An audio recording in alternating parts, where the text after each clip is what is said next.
lugar, enhorabuena por la peli. Muchísimas gracias. Diciendo, ¿cómo surgió esta idea de hablar del orgullo? Porque sí que es verdad que estamos en un momento en el que muchas generaciones no saben hasta qué punto se ha luchado para que las cosas estén como estén, que bueno, que hay que seguir. Pues mira, nace precisamente por eso, porque yo en 2017 no sabía de dónde nacía el orgullo y me enteré de que era el 40 aniversario de la primera manifestación que hubo en Barcelona por los derechos LGTBI, y entonces a raíz de eso empezamos Carmen y yo a pensar en esta película y a querer, pues trasladar esto que nosotros tampoco sabíamos, ¿no?, a las nuevas generaciones y poner en valor a esta gente que han conseguido que tuviéramos los derechos que tenemos a día de hoy. Totalmente, no me voy a porque además es que lo que tú dices, o sea, has luchado mucho, de ahí nació la película, pero sí que es verdad que es una película que trata al colectivo de otra manera que en otras películas, ¿no? Porque sí que es verdad que juega más el activismo o la relación entre ellos y sobre todo el personaje de Anna Wander. Bueno, nos parecía importante como no hacer una peli sobre el colectivo solo para el colectivo, ¿no? Como que necesitábamos como conseguir que esta historia ¿no?, como que realmente nos concierne a todos, porque es historia de este país también y que al final los derechos LGTBI son derechos humanos y nos concierne a todos. Realmente pues necesitábamos como intentar trasladar esta historia a todo el mundo posible, y entonces de ahí nace la idea de, ¿no?, ficcionar una relación madre-hijo, que creíamos que al final no hay historia de amor más universal que esa, y entonces hacer, pues el viaje con esta madre que pasa, ¿no?, de no entender a su hijo, de no entender cómo gestionar nada, a acabar, que hago spoiler absoluto, pero acabar involucrándose un poco a la fuerza en este movimiento LGTBI en Sevilla. Claro, también hay que hablar que es una madre de 1977, quiero decir, no es una madre de ahora, o sea, total. Es que es otra cosa totalmente distinta, ¿no? Creo que sí, pero desgraciadamente sigue habiendo madres de 1977. Hay muchas madres sí. De 1977, sí.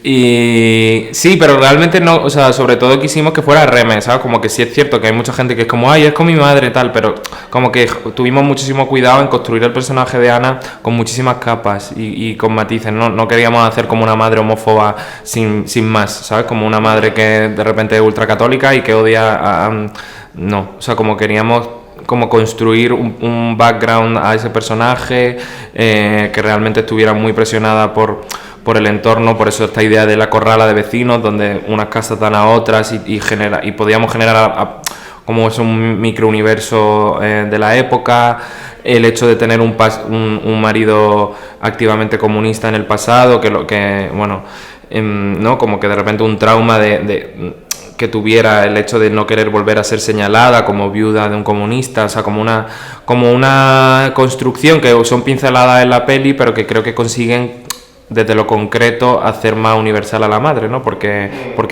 te la humaniza y no te lleva a un arquetipo de persona mala que es homófoba, ¿no? Como que al final la entiendes porque tiene muchos traumas y entiendes cómo acaba aceptando al hijo también, ¿no?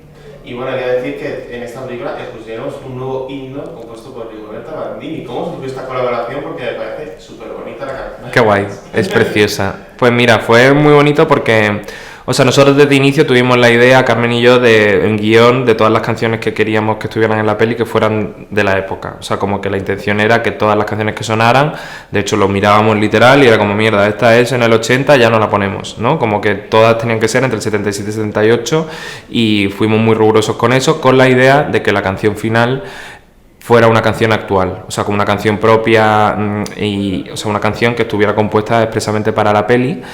Y claro, pero era como, nunca lo habíamos hecho, era un mundo como un poco, pero claro, entonces de repente tuvimos la idea de Rigoberta Bandini y de repente, a través de Xavi, que es otro de los productores de la peli, nos pusimos en contacto con ella, le contamos la peli y de repente como esta idea de hacer una canción que fuera un poco setentera, como de concurso de televisión, un poco eurovisiva, por así decirlo, le gustó mucho.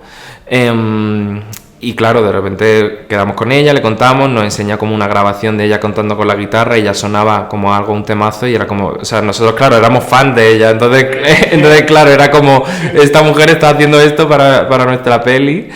Y luego ya cuando nos pasaron la versión final con ella cantada tal, es que bueno, o sea, es que no, claro, era como que, o sea, obviamente confiábamos, ¿no? Porque era, pero que de repente fuera tal temazo y luego también trabajarlo con la coreografía, tal, o sea, fue un trabajo súper chulo.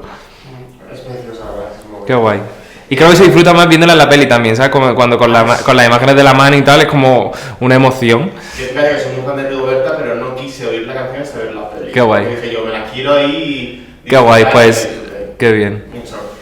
Sí que es verdad que tu peli llega en un momento, que eso nos pasa mucho en las películas, ¿no? En un momento tan convulso, en un momento en que los derechos LGTBI están en peligro directamente. Totalmente. Y que directamente también en el pregón del orgullo gay habéis sido protagonistas el equipo de la película.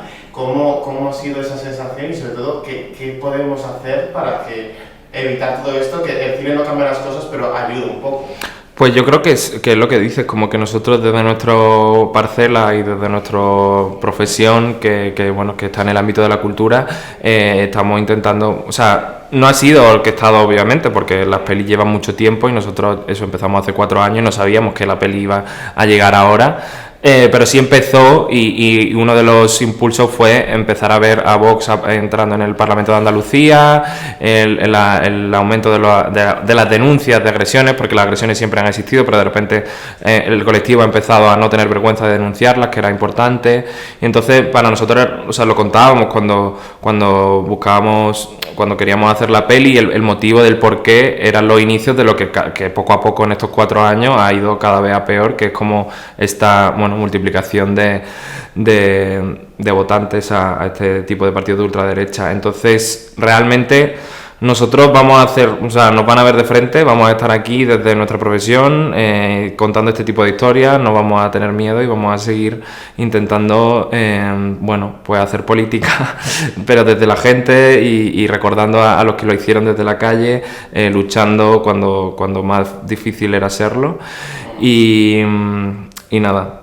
Intentando eso, que hacer memoria y no volver a esos años, aunque esta gente quiera devolvernos. Pues sí, lo que dijo Ana Flores, ¿no? Que por mucho que quieran, se va a ver cultura, se va a ver películas, pelis, poesía, o sea, total. Que mil gracias por hacer esta película. Es que esto es lo más bonito, que nos den gracias por hacer la peli. O sea, que sí. Como que te digan, ay, qué chula, pero es que hay gente que nos da las gracias y creo que es lo más, o sea, nos llena un montón eso. Creo que llega el momento preciso, así que mil gracias. A vosotros, de verdad. Muchas gracias. ¿Nos vemos en una fotito? Claro.